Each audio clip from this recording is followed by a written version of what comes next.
Welcome to another episode of Mystic Skeptic Radio. On today's show, our guest is Eddie McNamara. He's the author of Zodiactually, the real story of the fake serial killer. I'm a big fan of the movie with Mark Ruffalo and Robert Downey Jr.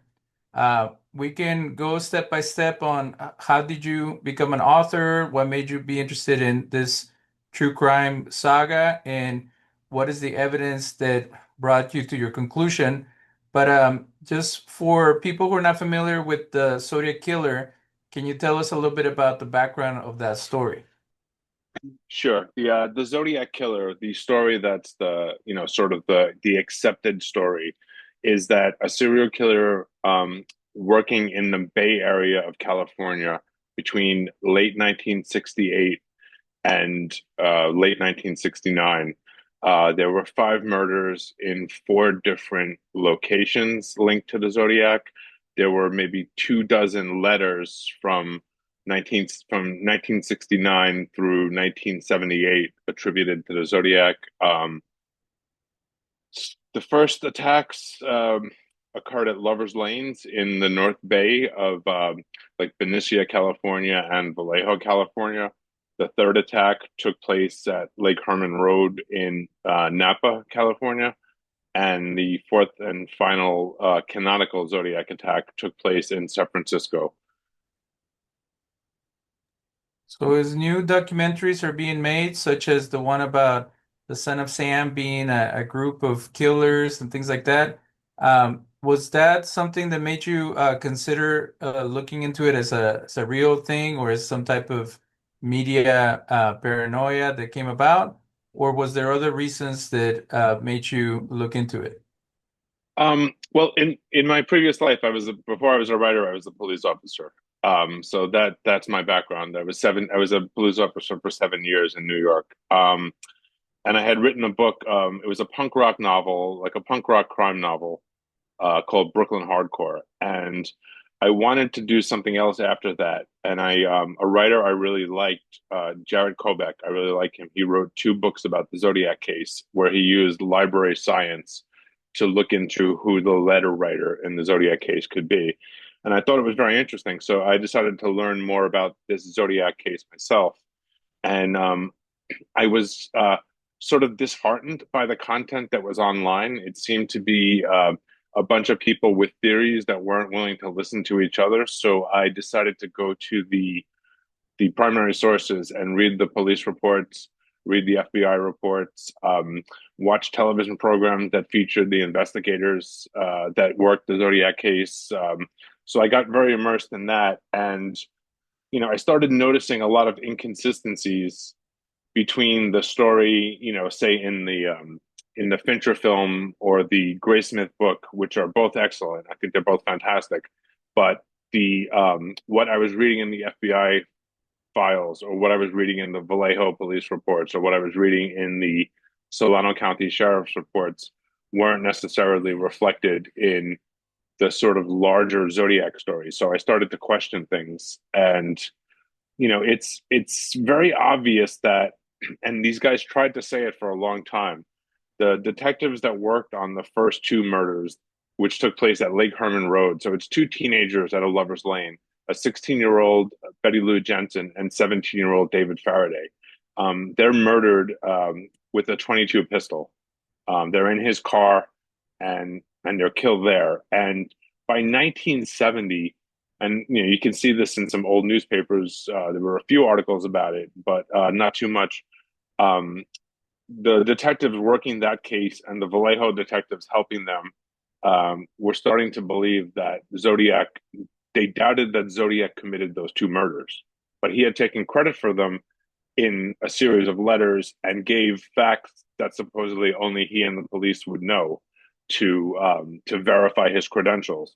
But the local cops had multiple informants giving a different name. This guy David Luis Magras, who did they said he did it, and he then confessed to being at the scene and witnessing the crime. He gave information such as what the kids were wearing when they were killed and how they were killed, and specifically that Betty Lou was allowed to run from the car and shot in the back 5 times. It appears to be a thrill killing that a group of young men did, and he was one of the young men involved in it. So the 1991 and 92 cold case detectives were also satisfied that this different group of people committed the first two murders, and it had nothing to do with Zodiac. So the very foundation of the story is already diminished by the people who worked the case in 68, 69, 91, and 92 didn't believe that the first two murders were Zodiac. And they said this on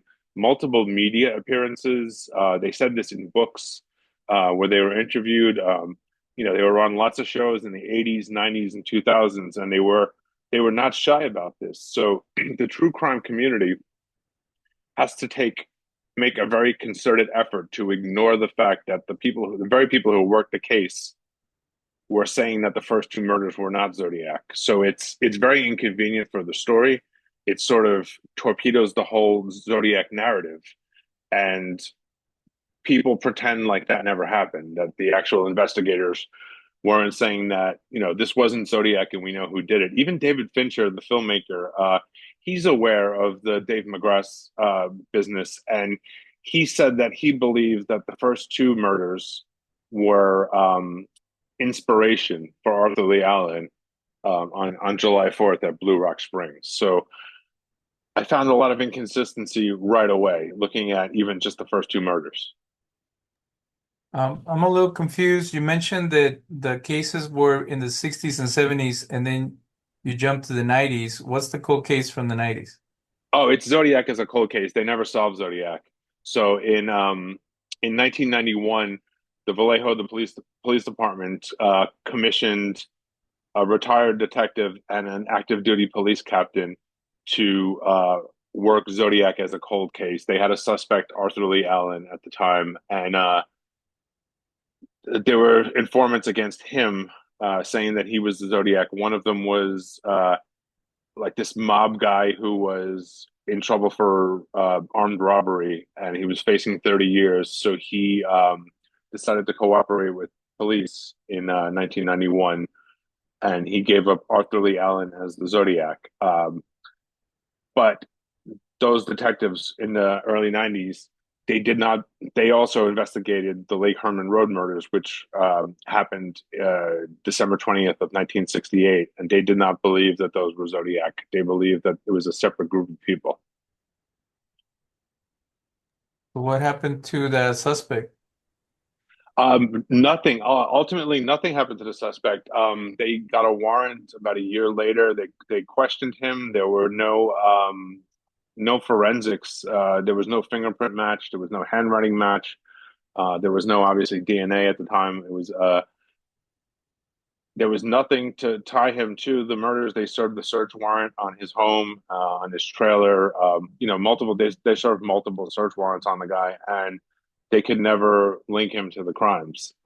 So nothing happened, and he died shortly after of I think he died of heart failure at age 59. But they never got anywhere with that suspect, and that's the suspect from the Fincher film, the Arthur Lee Allen, the big guy from Vallejo with the Zodiac watch that they had questioned, and so he was considered the top suspect or the primary suspect in 1971 for a bit, and then again in the early 90s. But ultimately, they never were able to put the case on him, and they did a lot of work with him as a suspect and didn't get anywhere.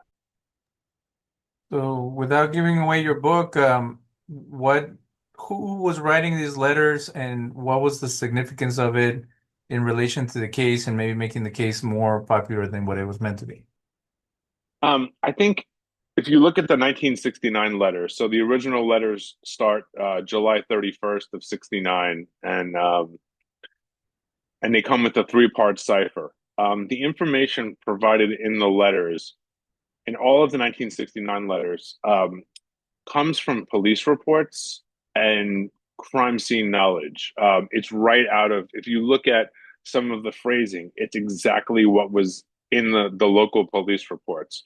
So I think The first batch of letters, for sure, was written by someone with access to police reports. It's the wording is too similar to not, to be a coincidence, and it's written very much just the facts, like a police officer. It's information from the reports. So I do believe that the initial Zodiac letter writer, was someone associated with the local police departments. Is it possible that it was the police department themselves trying to get funding or bring attention to their good crime investigation abilities or something like that? Well, the first part's very interesting because the Vallejo Police Department went on strike in the middle of the Zodiac investigation. There was a Zodiac murder on July 4th of 1969, and I believe on July 17th, the police department actually went on strike. The fire department went on strike. So it's a city of 66,000 people at the time, and they had maybe 23 first responders working, and they had to have people from other areas come to help. And during this strike, there were multiple false alarms coming in a day, multiple fake calls that the fire department was going out to.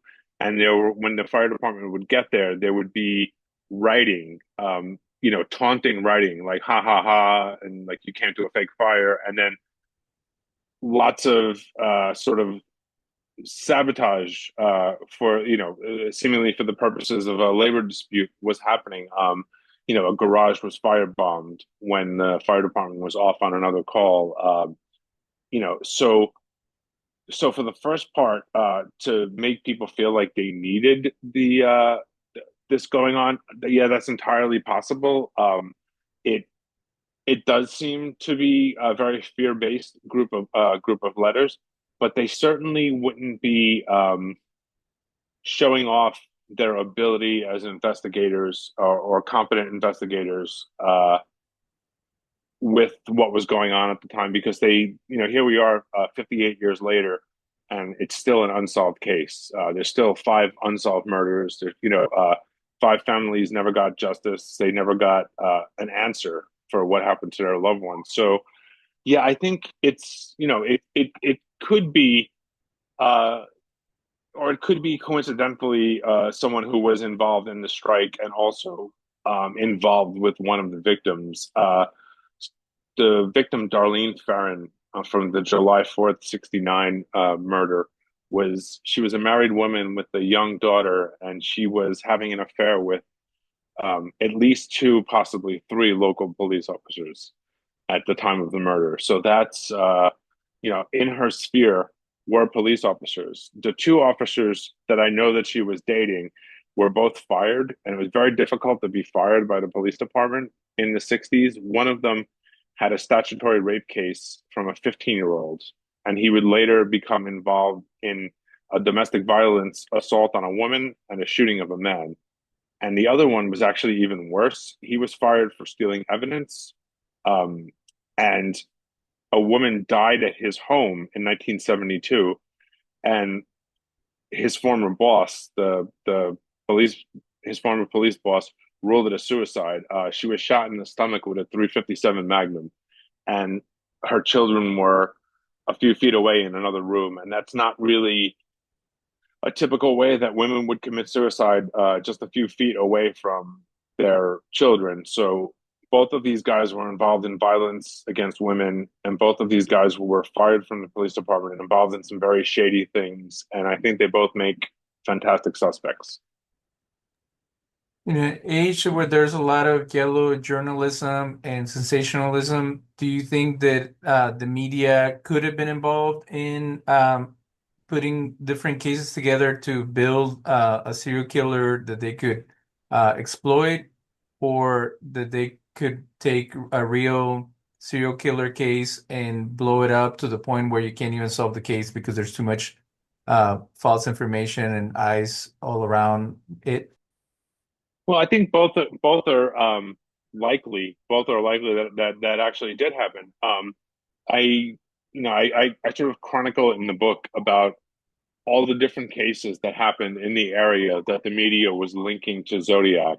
There were all sorts of murders happening in California that the media was putting Zodiac links to. And for years, there was a murder in Riverside, which is like 8 hours away.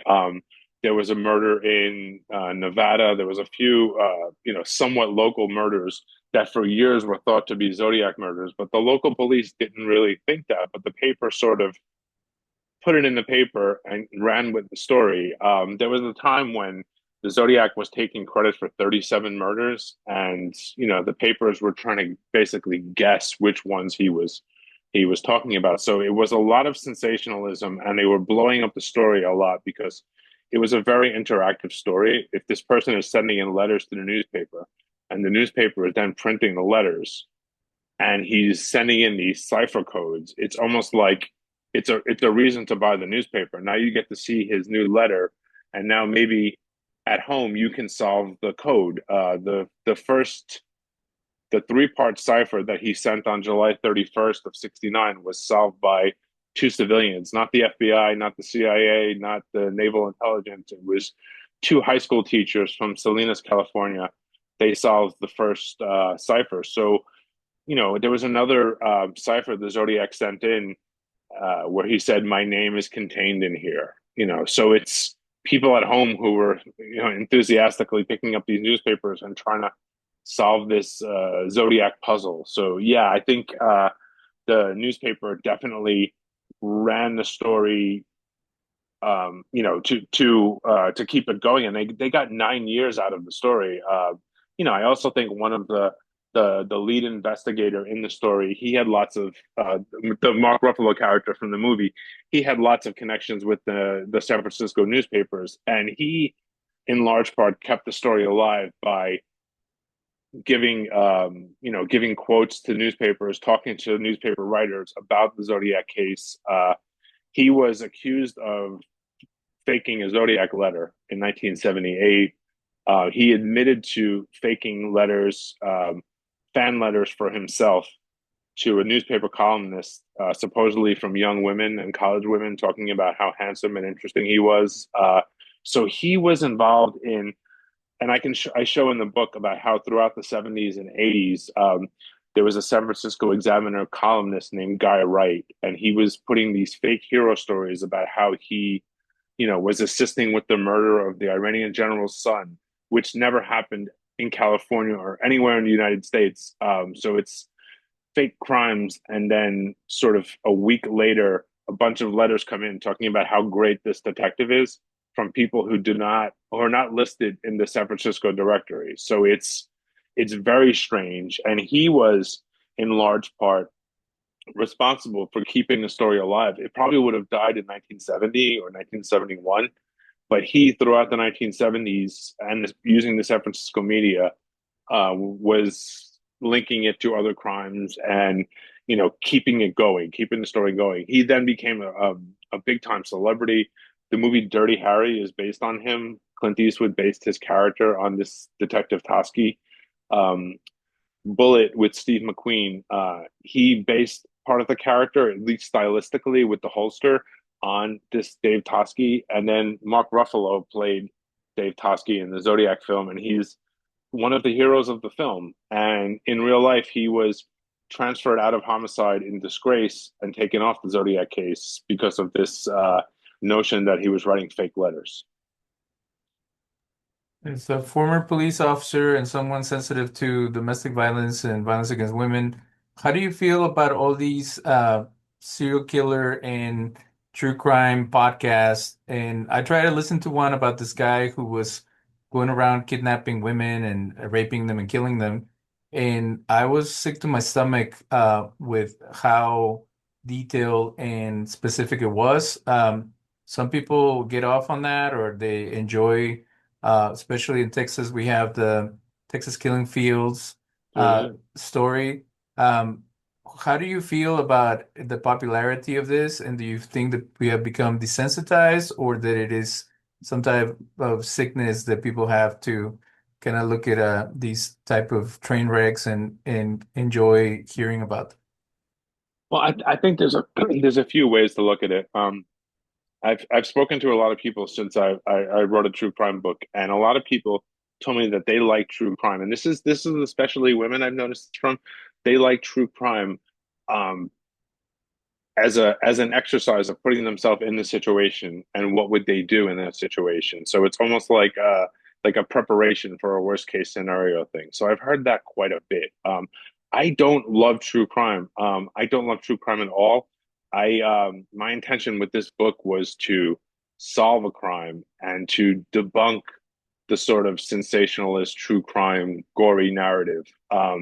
In this research, I had to look at a lot of cases in this time and place, and it's really sad that a lot of women were being abused, being murdered, and nothing was done about it. If they were, say, someone who worked at a strip club or a go-go bar, or someone who dated a drug dealer, and this is the late 60s or early 70s in this area of California, I don't think the police were doing that much to catch their killer.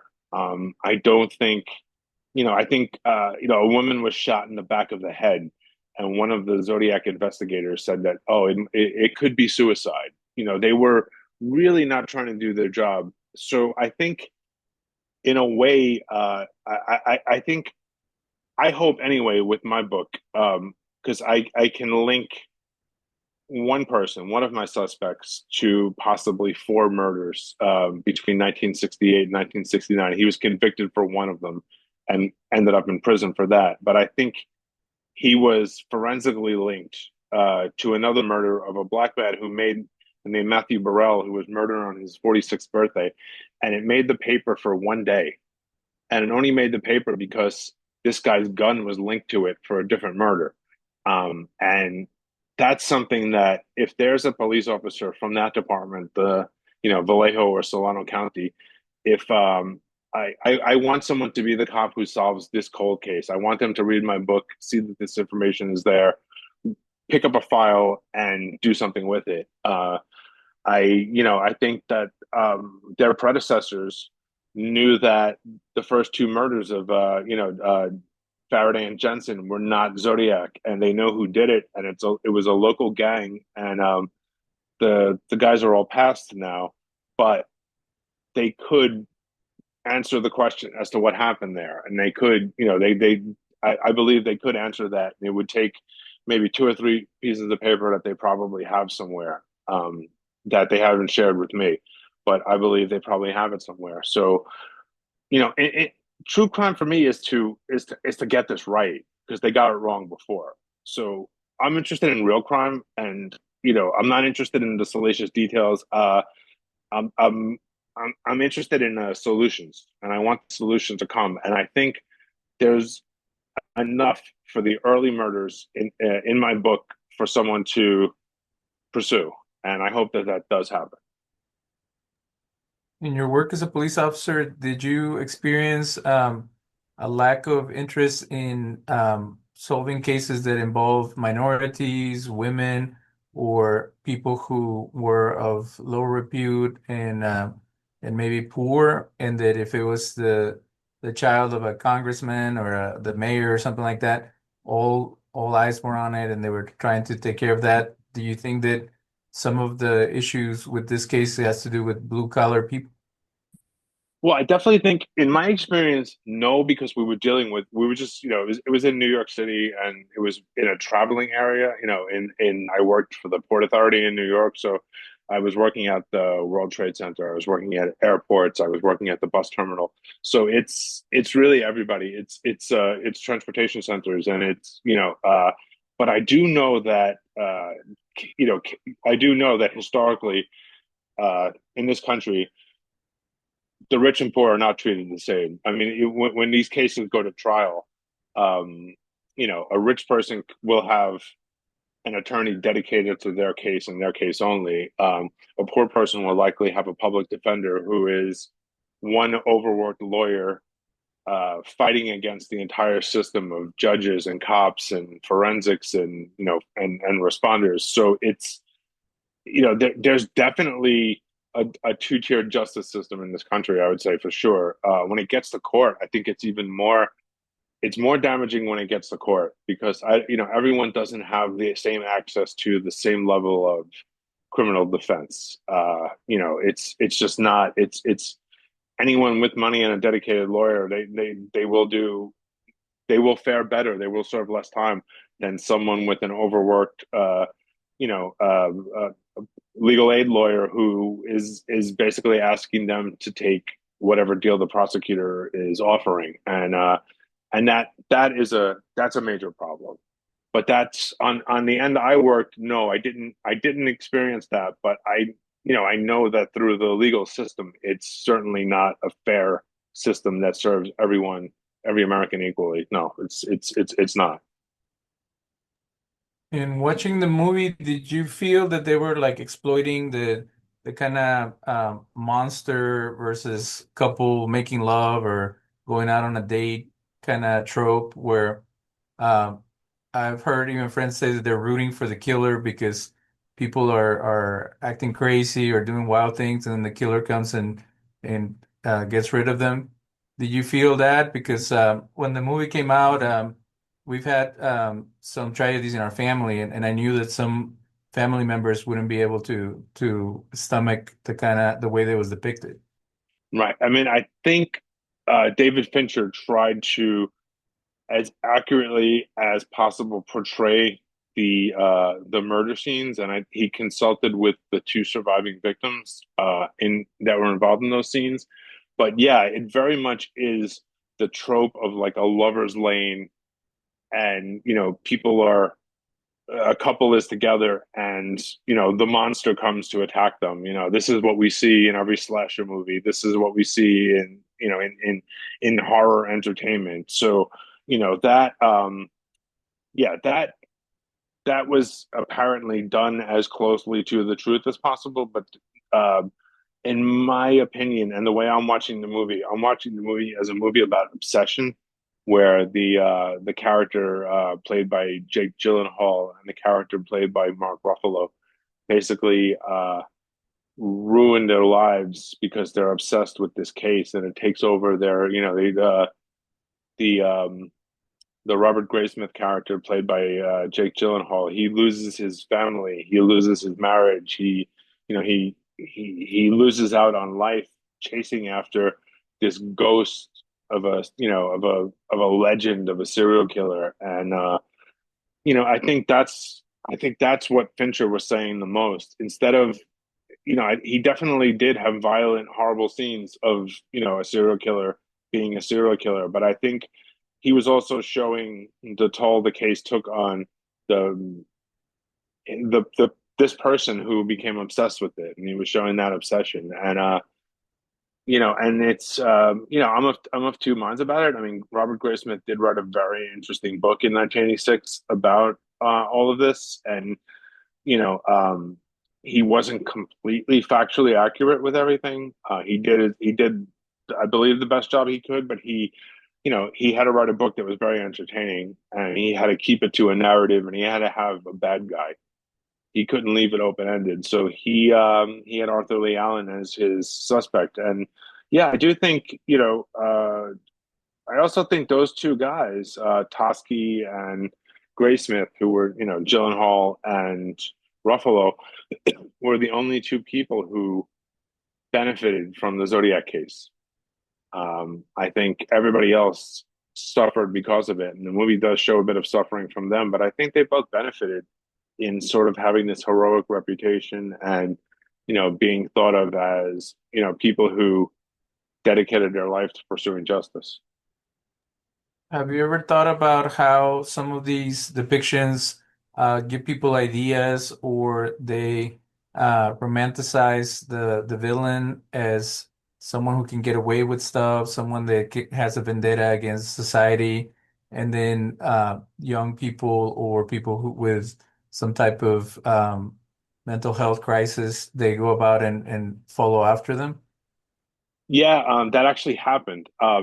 There was a New York Zodiac in the early 90s. I think his name was Humberto Seda, and he watched the documentary about the Zodiac Killer on public television. And he actually was obsessed with astrology, and he went around with a zip gun, homemade zip guns, and he went around his neighborhood shooting people based on star signs and astrological positions. And this is the late 80s, early 90s in New York City. He lived in Brooklyn. I'm from Brooklyn, and it was a really scary thing. There was he actually was more of a Zodiac than the one we're talking about from the 1960s. He was a serial killer, and they did not catch him until he signed a letter. He was in for another arrest. He shot his sister in a domestic, his sister and her husband, and he shot them. And he was signing a piece of paper for the police, and he signed it with the Zodiac symbol at the very end.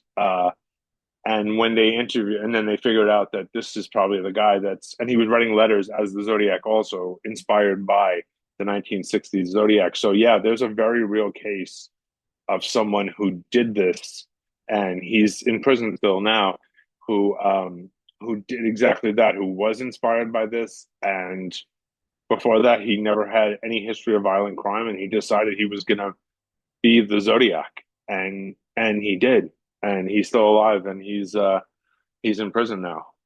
But yeah, it's a horrible thing. He shot a lot more people than the person in the 1960s. Just terrorized people, all ages, all walks of life in Brooklyn, New York, and it's a horrible story. And he admitted readily that he got the inspiration from the Zodiac and from watching a television program about the Zodiac.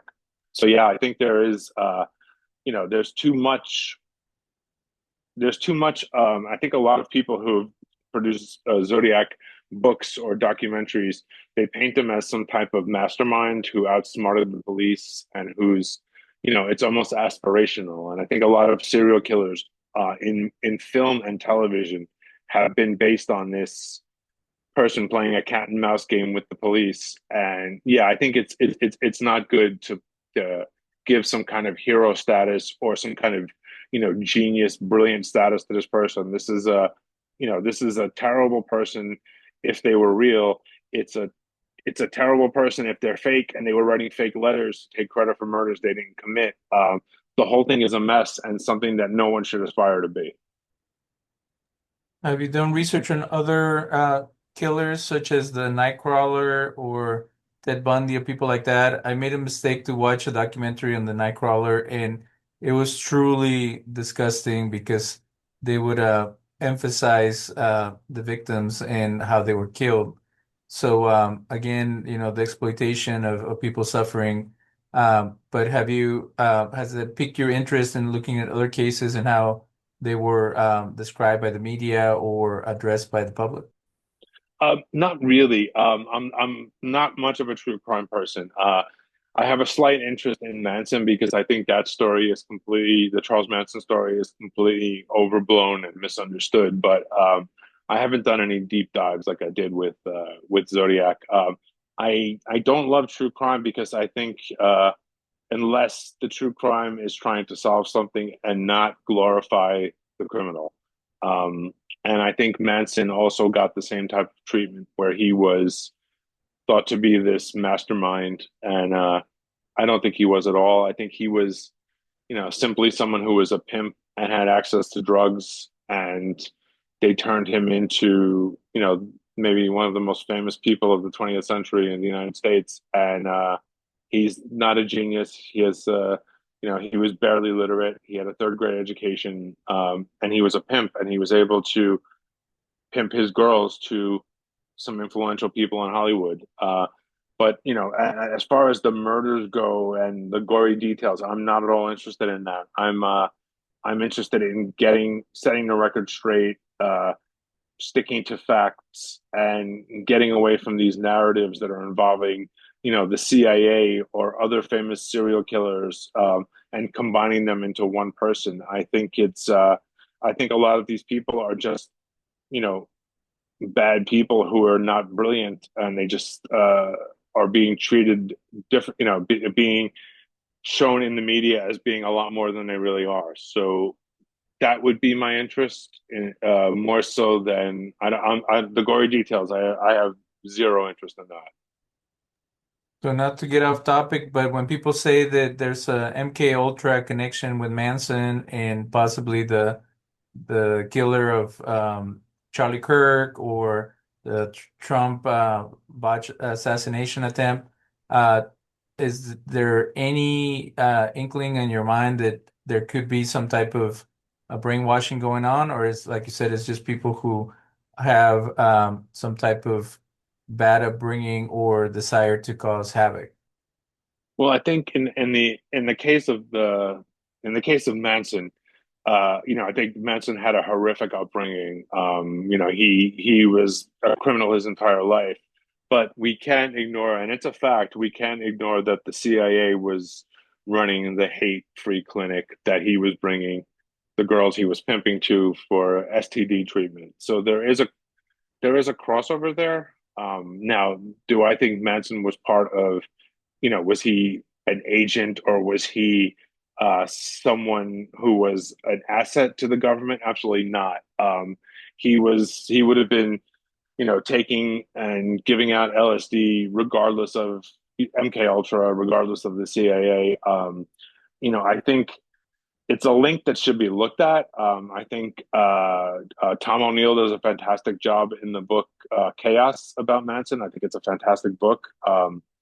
But I don't, I think the answer is a little, I think there's a meat and potatoes answer.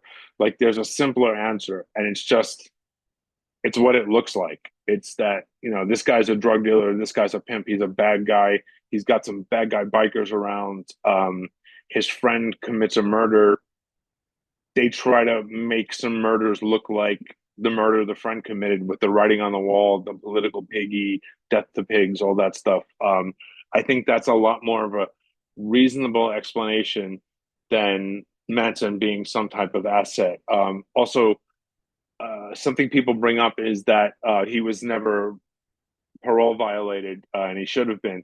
But it's the time period I'm studying also for Zodiac, and lots of crimes and lots of criminals go unpunished in this time period. Things were a lot different than they are now, and there's cases. There's a case where someone's linked to one of my suspects, and he had three gun cases, violent gun cases, plus a home invasion in like a 3 month period of 1969, and he got a suspended sentence every time, and they took his gun. So, the 60s weren't necessarily a time of law and order where people were punished. So if you look at it by today's standards, Manson would have been parole violated and sent back to prison. But during his time, these things weren't followed up upon nearly as much as they are now. So it kind of makes sense. If you look in the context of the 60s, in the context of now, it would seem strange, but looking at the time period, it's not that strange. I got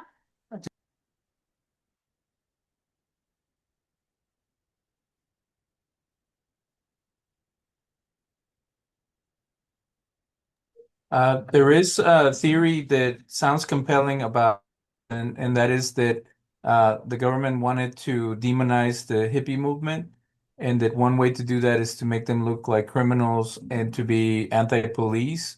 Same with the peace movement, same with the uh, Black liberation and the civil rights movement. What do you think about that? I mean, I think there was definitely an incentive for the government to do that, but if we look at the history, in the 1968 presidential election, and this is the height of the hippie movement. 67, 68 is the very height of the hippie movement. And you have the Democratic Convention, the police riot basically in Chicago, where the police are beating hippies. And everyone in the country can see that these people are protesting they're protesting the war in Vietnam. They're protesting racial injustice. They're protesting for women's liberation. They're protesting for gay liberation. And you can see that the police officers are the ones that are attacking them. And this is the absolute height of the hippie movement. And during the absolute height in 1968, Richard Nixon is elected president of the United States, and Ronald Reagan is elected governor of California. So it already happened in 68. The movement was already discredited in 68. There was a massive conservative victory in California and in the nation. By 69, when you have Manson, you have Zodiac, you have the Rolling Stones concert at Altamont where someone is murdered. Um, it's the pop history end of the 60s, but it's not the actual history in 1968. This becomes Nixon's America, so it's I don't think it tracks the same way. Manson is late 69, Zodiac is 68, 69. I don't think there was a concerted effort to use these things to discredit those movements. I think the CIA used whatever they could, the FBI used whatever they could to discredit the civil rights movement, to discredit the anti-war movement. I think that's absolutely true. I just don't think Manson and Zodiac had anything to do with it.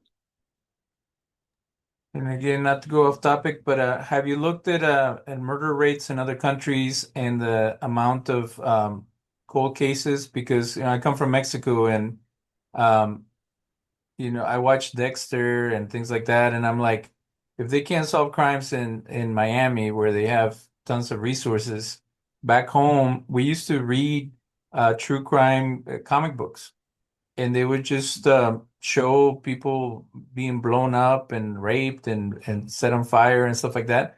And it was common that like there was really no justice, like there was no end in sight for these cases. So even though things are bad in the US and there is a lot of uh, uh, people that get kidnapped, and you go to Walmart and you see the missing kids and it breaks your heart. Compared to other places like Ciudad Juarez, Mexico, with all the Yeah. femicides and things like that, we're okay, or we're at least trying. Is that one of the lessons that you learn by looking into these things?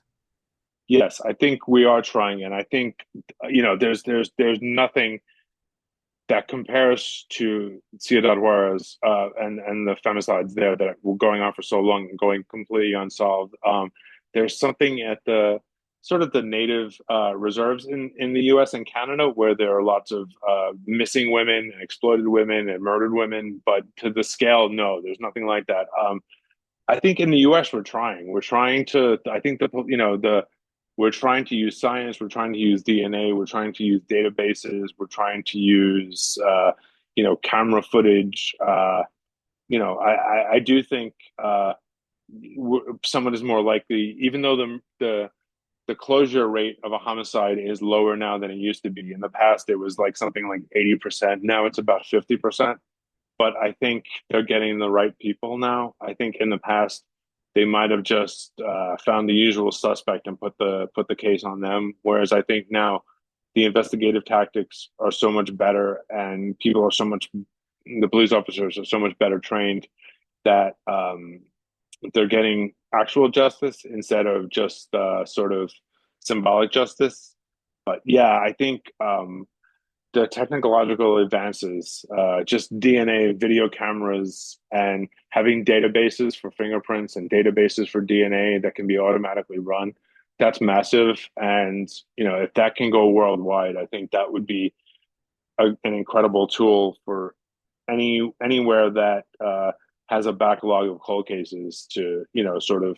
But it takes a lot of money and a lot of will, and we still have in lots of cities in the U.S., tens of thousands of rape kits that have gone untested. So, there's still work to do, and it takes, it needs to be prioritized if that's what we want as a country. If we want to bring these people to justice, then we have to prioritize the science of it, the forensic science of it.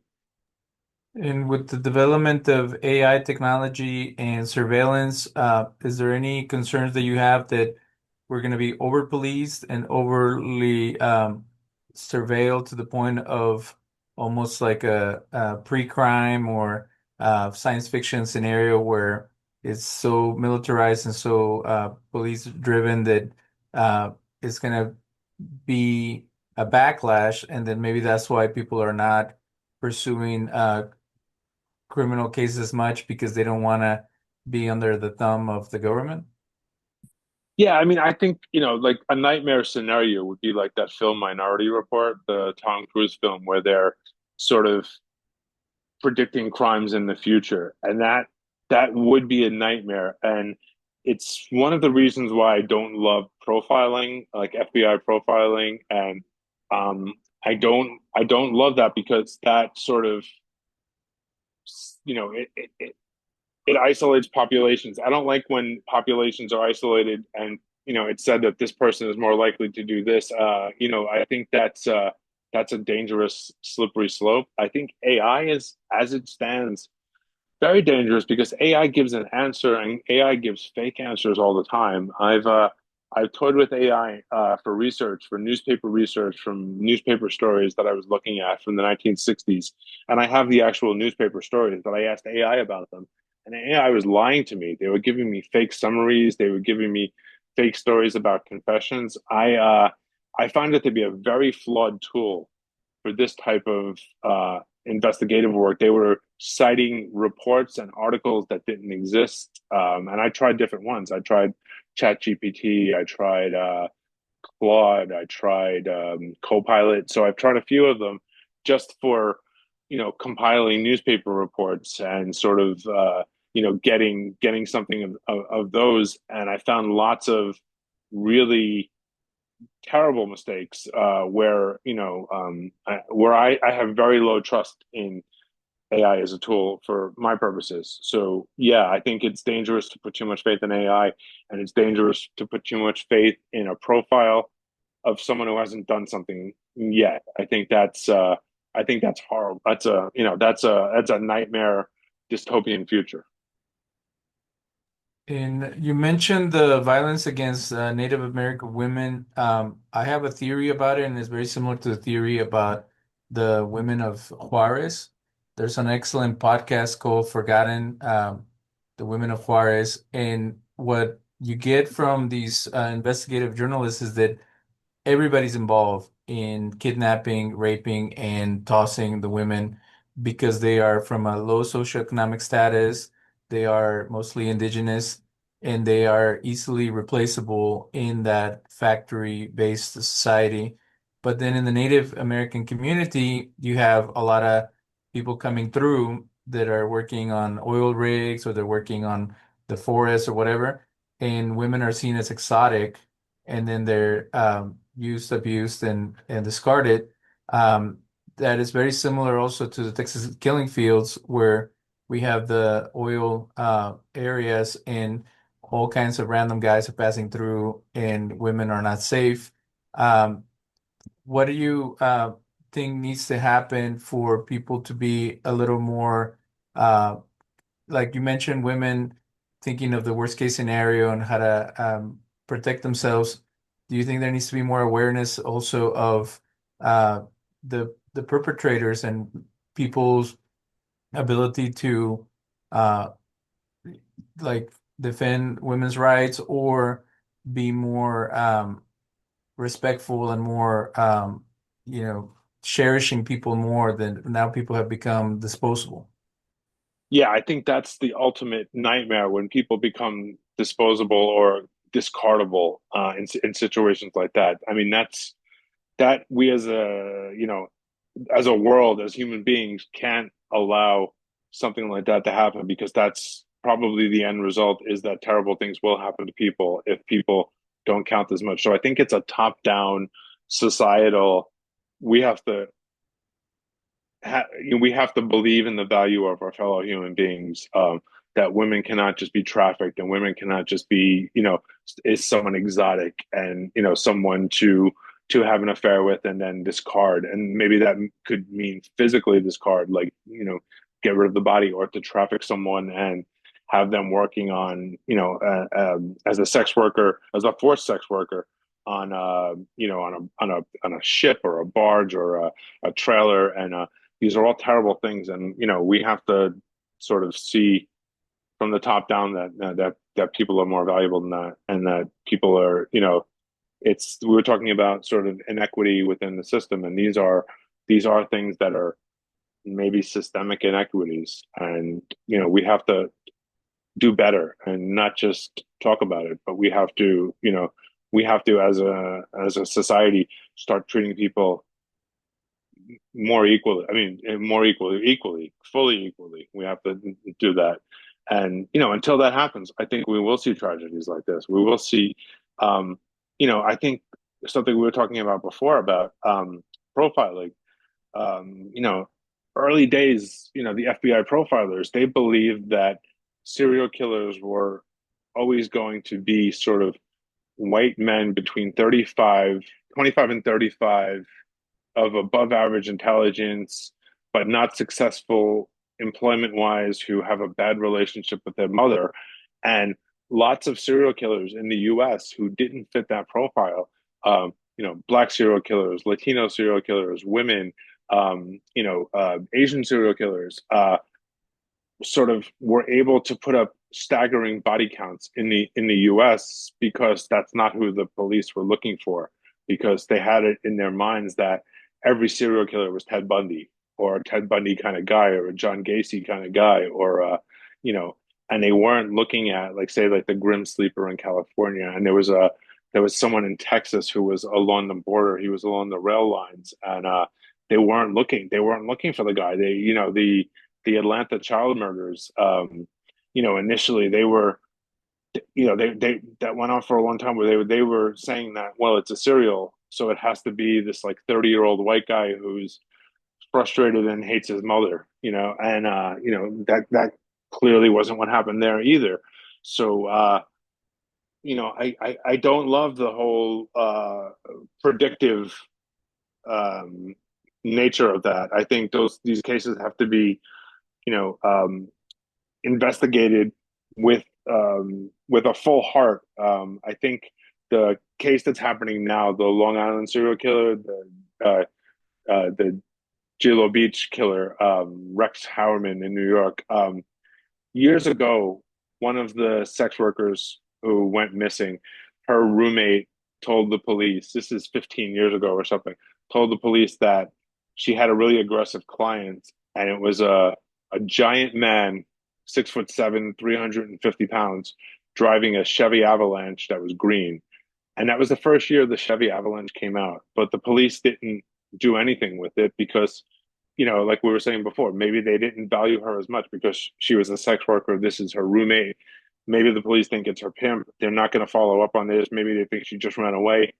And it turned out, in the area where these murders happened, only three people had that car, and only one of them matched the the the person, and it turned out to be the person. And 15 years later, when they solved the case, it was one of the early leads in the case that wasn't followed up on.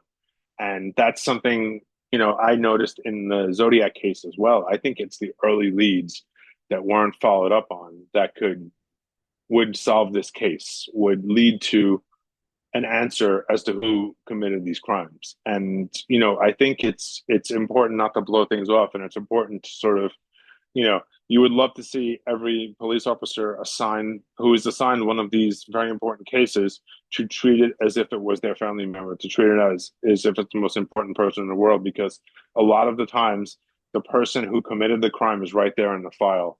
Right, it's one of the early people that they dealt with, or a tip that came into them. So yeah, so I think there's some lazy or disinterested police work that sometimes leads to people getting away with murder. And just an interesting fact, the railroad killer that you mentioned, Angel Maturino Resendez, he actually killed a female doctor a block away from my house Oh, uh, shit. back in, I think it was 1997. So, and his wife was interviewed, and she's like, "Oh, he was such a nice guy, and he would get on a train from Mexico, come here, murder a bunch of people, and then go back." So it's insane the type of lashing out that happens. And I met someone who is interested in helping people who commit crimes and trying to rehabilitate them. And I was so impressed with this person because no one ever talks about that. No one ever thinks that there must be something that drives them to do that, and not to dismiss their crimes, but to get to the bottom of it so it doesn't happen again. Yeah, I think that's majorly important. And the person I was talking about, Dave McGrath, who I believe is responsible or connected to four murders. He was given the death penalty in California. California got rid of the death penalty in 1972. He was paroled out in 1985. He then dedicated the rest of his life to working with death row inmates in other states, supporting their families, ministering to them, getting them counseling. That was something that helped him. And he died in 2023, and he was a murderer. He certainly murdered people, and but he dedicated the rest of his life from 1995 to 2023 to dealing with the prison population, especially people who were on death row. And I think that was that's if we believe in rehabilitation, through I believe that this person may be a great example of that. Well, we want to thank you for your time. Our guest was Eddie McNamara, author of Zodiactually, the real story of a fake serial killer. And since it's a nonprofit radio station, we can't promote your website or anything like that, but we can surely let people know about your work. And we want to appreciate your expertise and all the information you shared with our audience. Thank you for having me. And if people want to go to the public library and their local library ask for it, that would be great. I would rather they do that than go to Amazon or any of that nonsense. Yeah, support your library and yeah, thank you for having me. And just and get to the real stories, not the sensationalized stories behind these things. I think that's very important. Thank you so much. Take care, brother. Thank you. You have a good night. You too.